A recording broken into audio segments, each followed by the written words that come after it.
안녕하세요. 반갑습니다. 한국 CS 마인드 교육센터 박정민 강사입니다. 저희가 오늘은 전략론 마지막 2019년도 2회차에 봤던 지난 3월 10일 날 진행했던 A형 문제 CS 전략론 21번부터 30번 문제까지 풀이 과정을 말씀드리도록 하겠습니다. 구독하는 거 또 잃어버릴 뻔했네요. 하여간 뭐 시험 준비하시는 분들은 구독 눌러주시고 같이 지속적으로 보시면 될 것 같습니다. 하여간 뭐 눌러주시는 분 고맙습니다. 21번 문제부터 볼게요. 카노의 품질 모형을 그래프로 표현할 경우, 자 이것도 틀린 말은 아니죠. 그래프로 표현할 경우 다음 보기 라에 들어갈 내용으로 알맞은 건 뭡니까? 라가 이제 어디냐면 아래쪽에 있죠. 아래쪽에 라에 대해서 지금 불충족, 충족이라고 하는 수평으로 지나가는 선, 이 아래쪽에만 구성되어 있어요. 빨간 점선으로다가. 자, 이렇게 되면 불충족일 때는 불만족이 과할 정도로 내려갑니다. 그러는데 충족을 시켜도 충족 쪽으로 가도 불만족 요소에 있어요. 그러니까 만족 요소로 크게 올라가진 않잖아요. 저희가 이렇게 되면 이건 무슨 요소? 네, 당연한 걸로 바라보는 요소라고 되어 있죠. 자, 여기서 봤을 때 저희가 뭐 가라고 얘기가 되면 뭘까요? 가. 네, 가 같은 경우는 역품질일 거예요. 네, 반대로 내려가고 있죠. 실제로 봤을 때. 자, 그러면 나는 뭘까요? 나는 이번에 반대쪽으로 올라가는데 확 올라가게 되죠. 자, 이건 우리가 매력적이라고 부를 겁니다.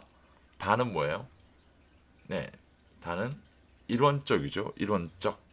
그다음에 라가 당연적 이렇게 나눌 수가 있겠습니다. 상당히 수월한 문제 유형. 다음 문제 보도록 하겠습니다. 다음 중 스캇과 미셸이 제시한 내부 커뮤니케이션의 기능에 대한 설명으로 가장 올바르지 않은 거.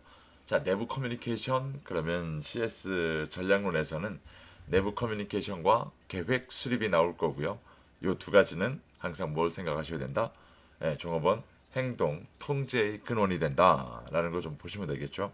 1번 종업원들이 감정을 표현하고 사회적 욕구를 충족시키는 주요 수단입니다. 맞죠? 왜요? 커뮤니케이션이기 때문에. 2번 종업원들의 동기유발을 촉진시킨다. 네, 맞죠. 이것도 커뮤니케이션이라서 이런 거예요. 아시잖아요. 사람은 동기부여를 할 수 있는 방법은 뭐밖에 없다? 네, 수사.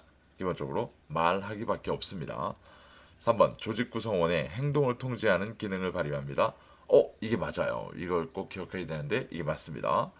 4번 의사결정을 하는데 중요한 정보 기능을 담당합니다. 네, 맞죠. 자, 그럼 뭐가 틀렸을까요? 5번이에요. 제한된 커뮤니케이션을 통해 무분별한 교류를 억제시키고 의사표현의 다양성을 조절하는 데 기여한다. 여러분 이렇게 해서는 안 되는 거죠. 네, 커뮤니케이션 이렇게 돼서는 안 돼요. 특히나 내부 커뮤니케이션, 종업원들 간의 커뮤니케이션이기 때문에 안을 향하고 있는 커뮤니케이션이다 보니까 이론과 좀 맞지가 않습니다. 다음 문제 보겠습니다. 다음 중 고객 만족 지수, 자 CSI 얘기합니다. 측정의 필요성과 가장 거리가 먼 건 뭡니까? 1번 경쟁사의 강점, 약점을 분석할 수 있습니다. 맞을 거예요, 분명하게. 2번 자사의 경쟁 관련 품질 성과를 연구합니다. 맞죠? 3번 자사 및 경쟁사의 고객 충성도 분석이 가능해진다. 맞아요. 4번 제품 및 서비스의 초기 출시 가격 결정을 한다. 과연 가격을 고객 만족 지수만 갖고 판단이 될까요? 이렇게 해서는 안 되고요. 뭘 결정할 수 있다고 나와야 돼요? 제품 및 서비스 가격의 인상 허용 폭을 결정할 수는 있어요.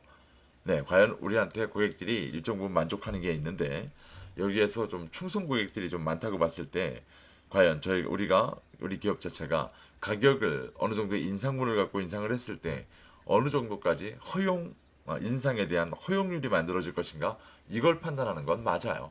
그래서 4번이 잘못된 설명입니다. 밑에 것도 맞는 설명이죠. 이 문제 같은 경우는 저희가 암기를 하셔야 됩니다. 한 7, 8가지가 나왔었는데 꼭 좀 봐야 되는 내용입니다. 라고 수업 시간에 말씀을 드리는 내용이기도 합니다. 다음 문제 좀 보겠습니다. 국가 고객 만족도 NCSI 우리나라는 쓰죠. 그래서 KCSI, NCSI 두 가지를 씁니다. KCSI는 1년에 한 번, NCSI는 뭐 분기에 한 번, 1년에 4번 한다는 얘기겠죠. 설문의 구성 내용 중 고객 만족 지수에 해당되는 요소를 보기에서 찾아 모두 선택한 것은, 자, 이것도 말씀을 드리면 쉽지 않은 문제 유형이었습니다. 왜 그러냐면 여지껏 안에 여기 보기에 나와 있는 거를요, 이걸 써놓고 이름을 맞추라 그랬거든요. 근데 이번에는 안에다 섞어 놓은 다음에 이걸 골라내라는 문제가 나온 거예요. 이 문제도 난이도가 향상된 문제 유형입니다. 자, 그럼 기대불일치라고 부르게 되면 맞을까요? 맞아요. 네, 고객 만족 지수에 해당하는 내용입니다. 기대불일치. 전반적 만족도 해당하죠. 재구매 가능성 평가. 자, 이건 어디 있는 거예요? 재구매 가능성 평가. 자, 이건 고객 충성도에 있는 거예요. 전반적 품질 기대 수준. 자, 이는 고객 기대 수준에 있죠. 개인적 니즈 충족 정도. 자, 얘도 고객 기대 수준에 있습니다. 이상적인 제품 및 서비스 대비 만족 수준. 자, 얘 고객 만족 지수에 있죠. 자, 이렇게 보면 답은 뭐가 될까요? 뭐 답이 중요한 게 아닙니다만 바가 될 겁니다. 여기서 잘 보면 고객 만족 지수라고 나오잖아요. 고객님 만족하셨나요? 라고 여쭤볼 거 아닙니까? 이때 결국 다 뭐가 나오는 거예요? 네, 기대한 것 대비 어떠세요? 전반적으로 뭐 기대한 것보다 만족하세요? 이상치 저희 매장 오시기 전에 예상한 것 대비 어떠세요? 이런 거 물어봅니다. 흔히 지금 보신 세 가지가 여러분들 학습하실 때 어디에 들어가 있어요? 네, 직접 측정 방식에 들어가 있는 세 가지 문항 방식과도 비슷한 뭐 형태를 보이고 있죠. 이렇게 기억을 좀 하시면 조금 더 쉽게 앞으로 이 비슷한 유형의 문제는 해결이 가능하실 것 같습니다. 다음 문제 보겠습니다. 자, 자료 수집 방법 중 문헌연구법에 대한 설명으로 가장 올바르지 않은 거. 자, 이게 이제 교재 바깥에서 나온 거죠. 교재에서는 수업을 진행하거나 할 때 문헌연구법에 대한 내용은 나오질 않을 거예요. 자, 그러면 1번 역사 기록, 기존 연구 기록, 통계 자료 등 문헌을 통해 자료를 수집하는 방법입니다. 자, 이건 문헌연구법과 객관적으로 좀 맞춰보더라도 맞는 설명일 거예요. 2번 1차 자료에 직접 수집이 용이한 경우 주로 사용되는 방법입니다. 자, 여기선 좀 생각 좀 해보셔야죠. 1차 자료 수집에는 5가지 방법이 있었습니다. 관찰법, 표적 집단 면접법, 저희가 FGI라고 부르죠. 서베이법, 설문조사라고 불러요. 행동조사법, 실험법 등이 5가지가 있었거든요. 근데 여기에 용이한 경우 주로 사용되는 방법이다. 문헌연구법이라는 건 지금 말씀 안 드렸잖아요. 5개에 해당하지 않습니다. 그럼 결국 2번이 잘못된 설명이에요. 그러니까 1번 문제에서 전혀 저희가 모르는 문헌연구법에 대한 문제가 나왔다 할지라도요, 아래 내용을 읽어보시다 보면 분명히 다른 설명을 갖다 끼워넣을 수밖에 없다라는 거죠. 그렇게 되면 2번이 지금 여기 나오는 해당하지 않는 내용이 될 겁니다. 나머지 3번, 4번, 5번은 다 문헌연구법에 해당하는 내용입니다. 자, 이건 문제와 문제의 보기 아래 맞았던 오답이 아닌 정답인 보기들을 기억을 좀 하셔서 향후에 나올 문제에 대한 대비하는 대비책을 좀 세우실 필요가 있을 것 같습니다. 다음 문제 보겠습니다. 올리버가 제시한 고객 충성도 4단계 모델이라고 얘기를 합니다. 아시겠지만 4단계 모델은 점점 발전한다는 얘기죠. 그래서 인지적 충성 단계, 감정적 충성 단계, 행동의욕적 충성 단계, 행동적 충성 단계로 발전하는 단계입니다. 자, 여기서 보기를 좀 볼까요? 고객에게 가용한 브랜드 속성 정보로 인해 하나의 브랜드가 대체안보다 선호될 수 있음을 제시한다라고 되어 있고, 이 단계를 뭐라고 부릅니다 라고 되어 있어요. 그런데 뒤에 브랜드 신념에만 근거한 충성 단계입니다. 자, 여기서 키워드를 제공하고 있죠. 브랜드 신념에만 근거한 충성 단계입니다. 브랜드 신념에만 근거하고 있습니다 라고 하면 아까 말씀드린 4단계 중에 어떤 거요? 네, 인지적 충성 단계가 될 겁니다. 감정적 충성 단계는 뭐가 키워드가 나올까요? 이탈하기 쉬운 상태, 이런 설명이 나올 거예요. 행동의욕적이라고 하는 건 네, 브랜드에 대한 긍정적 감정을 갖게 되는 반복적인 경험에 의해 영향을 받고 행동 의도를 갖습니다. 행동 의도에 대한 얘기가 나오겠죠.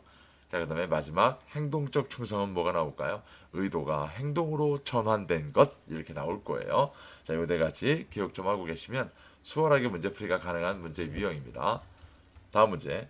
고객의 기대에 대한 영향 요인 중 내적 요인 물어봅니다. 내적 요인. 자, 내적 요인, 외적 요인, 상황적 요인 이렇게 세 가지가 있던 거고요. 자, 1번 시간적 제약. 얘는 뭘까요? 시간적 제약. 네, 얘는 상황적 요인. 사회적 상황이라고 나오면 사회적 상황은 뭐예요? 예, 얘는 외적 요인이죠. 외적. 저희가 거시적이라고 했던 거. 3번 구전 커뮤니케이션. 자, 구전 외적이죠. 외적. 4번 유형적 단서의 제공. 유형적 단서의 제공. 얘는 뭘까요? 이건 굉장히 헷갈리는데 유형적 단서를 제공해 준다. 네, 라고 했을 때 얘는 어디에 해당하는 걸까요? 네, 없었죠. 네, 내적, 그 다음에 외적, 상황적 여기에 없었어요. 그 다음에 과거의 서비스 경험이라고 얘기가 되면 뭘까요? 과거의 서비스 경험이라고 보면 네, 얘가 내적 요인이다 라고 보시면 될 것 같습니다. 간단하게. 자, 그렇게 판단하시면 될 문제고요. 조금만 암기만 하시면 해결이 가능한 문제 유형이기도 합니다. 다음 문제. 다음 중 트렌드의 일반적인 개념과 특징에 대한 설명으로 가장 올바르지 않은 거. 자, 여러분, 저희가 트렌드라고 부르는 거는요, 여러분 잘 보면 좀 장기적, 쉽게 해서 표본이 될 만한 게 굉장히 깁니다. 또는 여러 개가 있습니다. 라는 걸로 판단하시는 게 트렌드고요. 저희가 구별하셔야 되는 건 유행이죠. 유행은 저희가 이제 패드라고 부르기도 하고요. 제일 기분 나쁜 건 사회 하층 집단에서 움직인다라고 얘기도 하고 있습니다.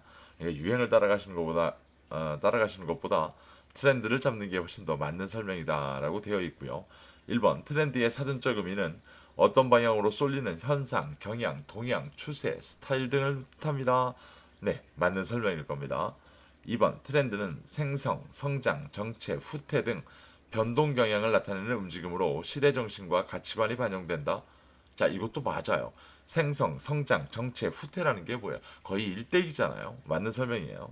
3번 트렌드는 공간적으로 미시, 거시, 초거시 트렌드로 구분할 수 있다. 맞죠? 선생님 이거 맞아요.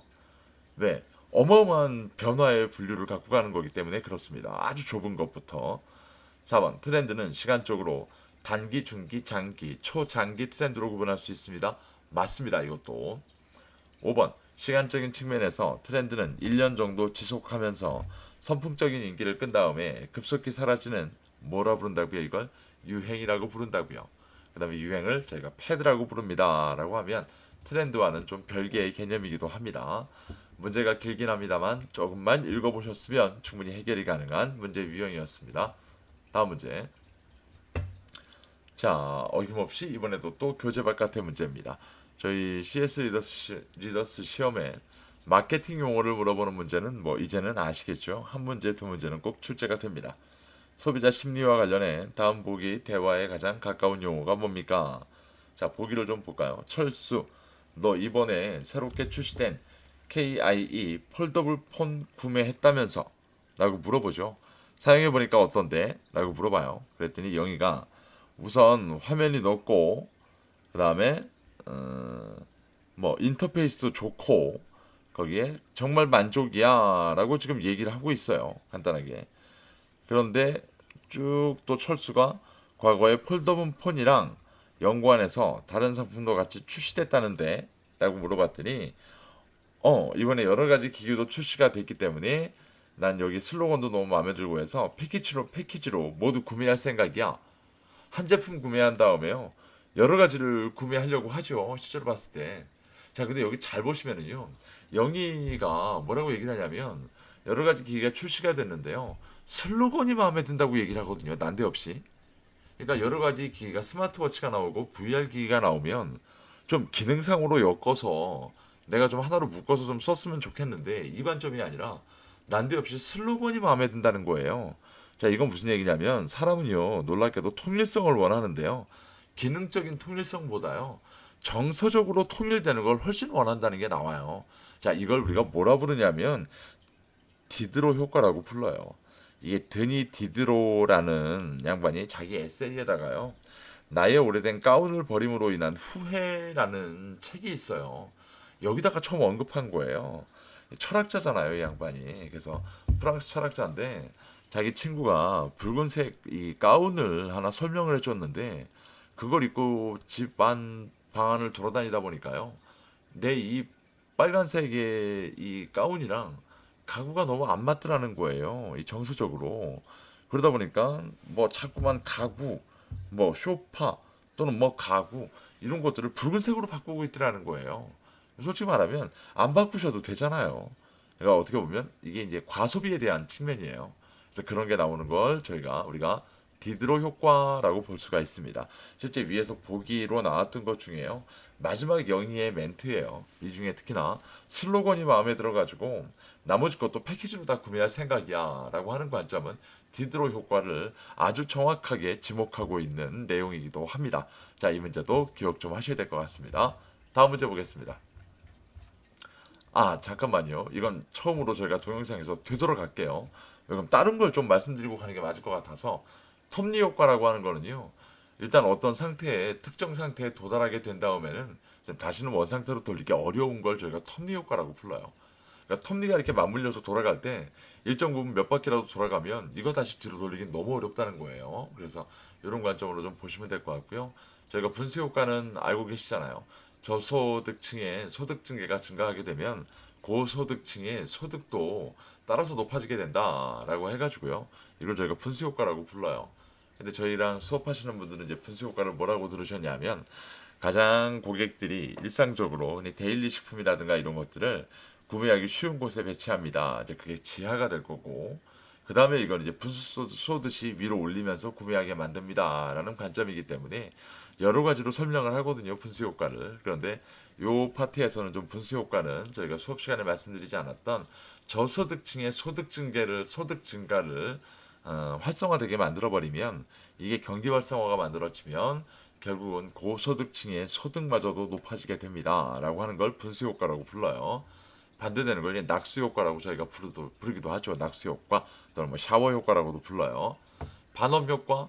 자, 이거 보편적으로 적용되는 성격 특성을 자신의 것과 일치한다고 믿어버리는 현상이죠. 흔히 저희가 이거 포로 효과라고 부르고 혈액형 마케팅하는 거라고 생각하시면 됩니다. 자, 롤링 효과라고 하는 게 나오는데요. 이건 이제 상당히 좀 이게 좀 어려워요. 이게 무슨 얘기냐면 채권의 금리 수준이 일정하더라도 잔존 기간이라고 그래요. 잔존 기간이 짧아지면 그만큼 수익률이 떨어지게 되거든요. 그러다 보니까 잔존 기간이 단축됨에 따라서 수익률이 하락하게 되고요. 가격이 상승하는 효과를 우리가 롤링 효과라고 부릅니다. 그러니까 여기 나온 보기 5개 자체가 상당히 쉬운 보기가 아니었어요. 그러다 보니까 좀 상당히 오랜 시간을 좀 할애를 해서 말씀을 좀 드렸습니다. 자, 다음 문제가 아니라 뭐 전략로 마지막 문제네요. 다음 중 서비스 상표, 브랜드의 요건에 대한 설명으로 가장 거리가 먼 건 뭡니까? 1번 브랜드명은 경쟁사의 것과 명백하게 구분되어지는 것이 효과적입니다. 아, 맞는 설명이죠. 루이비통 간판만 보셔도 그럴 것 같아요. 2번 브랜드명은 발음하기 쉽고 쓰기 쉬우며 기억하기 용이할수록 좋습니다. 아, 맞죠 이거. 남들한테 불려주기 쉬운 게 맞는 거예요. 3번 기억이 용이한 요건으로 독특함을 갖고 간결성과 단순성이 있어야만 합니다. 맞아요? 네, 맞죠. 4번 구체적이며 기업의 특성이 잘 드러나는 표현이 들어가야 된다. 맞습니다. 5번 브랜드명은 기업의 불가피한 전략 변화에 순응하지 않아야 된다. 이럴 리가 있겠습니까? 5번이 잘못되어 있는 설명입니다. 자, 이렇게 전략론 마지막 문제까지 풀어봤고요. 자, 요 21번부터 30번까지 보더라도 또 저희가 한 생각해야 되는 문제가 한 걸음 이상 들어가야 되는 문제가 한 두 문제 정도가 있었습니다. 자, 이렇게 따지면 전략론 전체 30문제를 보게 되면 그렇게 나왔던 문제가 한 6개 정도가 있지 않았을까라고 생각을 좀 하고 있고요. 이런 관점으로 본다 그러면 난이도가 아주 평이한 수준은 아니었고요. 조금 중간 쪽으로 올라가는 그 중간 언저리 어디쯤에 존재하는 문제 유형이었습니다. 그래도 뭐 저희가 충분히 시험에 대한 뭐 준비를 위해서 학습 교재를 좀 보고 하셨다면 뭐 충분히 저희가 뭐 꽈락은 아니어도 뭐 일정 부분의 점수를 맞을 수 있는 문제 유형이기도 했습니다. 정말 고생 많이 하셨고요. 자, 저희가 마지막으로 또 매번 보여드리는 저희 카페 조금 더 구체적으로 또는 조금 더 많은 어떤 정보 시험 준비하는 거에 대한 정보가 필요한다든가 이렇게 되면 네이버에 박정민 강사를 검색을 해보시면 충분히 검색될 수 있는 제 카페입니다. 그래서 들어오시게 되면 다양한 정보를 공유하기도 하고 있고요. 실제로 기출문제, 시험 대비 기출문제집을 구매를 하신 다음에 그 이후부터의 모든 자료는 다 같이 공유할 수 있도록 만들어 놨기 때문에 한번 검색해서 가입해 보시는 것도 좋은 방법 같습니다. 정말 고생 많이 하셨고요. 저희가 다음번에는 CS 실무론 영상으로 찾아뵙도록 하겠습니다. 긴 시간 고생하셨습니다. 고맙습니다.